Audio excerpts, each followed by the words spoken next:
Karkala Muslim ಒಕ್ಕೂಟದ ಘಟಕದಿಂದ ಕಾರ್ಕಳದ ಮಾಜಿ ಶಾಸಕ ಗೋಪಾಲ ಭಂಡಾರಿ ಅವರಿಗೆ ಶ್ರದ್ದಾಂಜಲಿ ಸಭೆ ಒಕ್ಕೂಟದ ಕಚೇರಿಯಲ್ಲಿ ಹಮ್ಮಿಕೊಳ್ಳಲಾಯಿತು.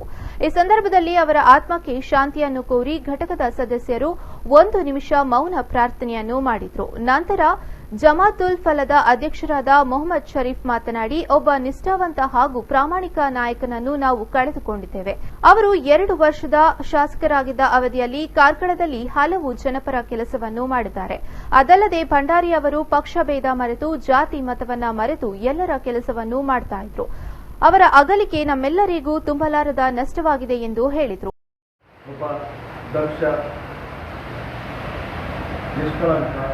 ಸರಳ ಸಜ್ಜನ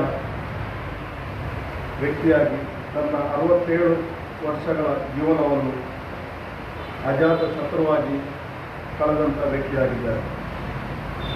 ಒಬ್ಬ ವ್ಯಕ್ತಿ ಒಳ್ಳೆಯವನು ಕೆಟ್ಟವನು ಅಂತ ಹೇಳಿ ಗೊತ್ತಾಗುವುದು ಅವನ ಮರಣ ಸಮಯದಲ್ಲಿ.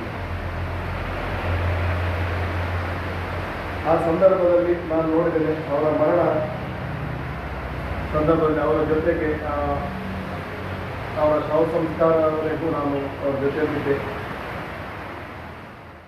ಈ ಸಂದರ್ಭದಲ್ಲಿ ಘಟಕದ ಅಧ್ಯಕ್ಷರಾದ ಮೊಹಮ್ಮದ್ ಗೌಸ್ ಸೈಯದ್ ಹಸನ್, ಶೌಕತ್ ಹುಸೇನ್ ಮೊದಲಾದವರು ಹಾಜರಿದ್ದರು.